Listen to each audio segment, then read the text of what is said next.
History remembers villains as monsters, but what if behind every mask there is a human story? Today, we uncover the real Joker, not the comic book icon, not the Hollywood creation, but the extraordinary, unbelievable truth behind the man who inspired the world's most famous villain. A story filled with laughter, fear, tragedy, and brilliance. This is the real Joker, a wonderful, true story. He was born in the late 1922 in a neighborhood where survival meant toughness and childhood joy mixed with danger. His name kept out of newspapers for decades, but kids called him something else, the Laughing Kid. He laughed at everything, misfortune, fear, even pain. A defense mechanism so unusual that adults whispered, "There's something wrong with that boy." But the truth? Laughter was his shield. One day, after witnessing a violent street fight, the boy burst into uncontrollable laughter, not because it was funny, but because it was the only way his mind could survive the chaos around him. At 16, he ran away and joined a traveling circus, not as a performer at first, but as a cleaner, a nobody. But the circus had a room filled with discarded costumes. He found a cracked white mask, a purple suit missing buttons, and a tiny makeup kit. Night after night, after the crowds left, he practiced making faces in a broken mirror. One evening, a clown didn't show for the show. The ringmaster yelled, "Kid, paint your face, get out there." He stepped into the spotlight, and the audience laughed harder than they ever had. He wasn't a clown. He was something else. Unpredictable, chaotic, a character the circus couldn't explain,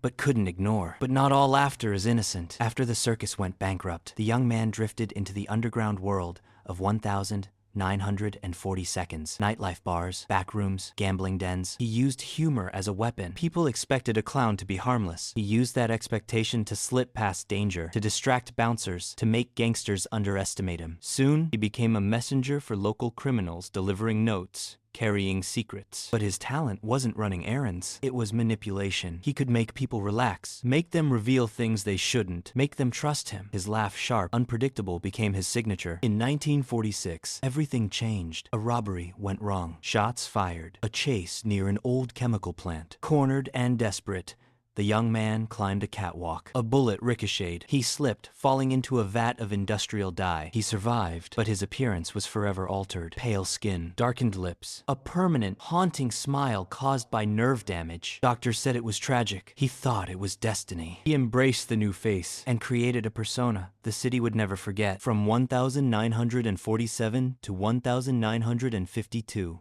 Police reports described a mysterious criminal, a man who wore purple, who laughed at crime scenes, who taunted detectives with jokes and riddles. Some believed he was mentally unstable. Others believed he was a genius. His crimes weren't always violent. Many were elaborate pranks that embarrassed the powerful. A mayor's office filled entirely with rubber chickens. A black market ring exposed because he tricked its members into confessing. A corrupt businessman humiliated on live radio. He became an urban legend. A criminal, but a strangely charismatic one. Then, suddenly, he vanished.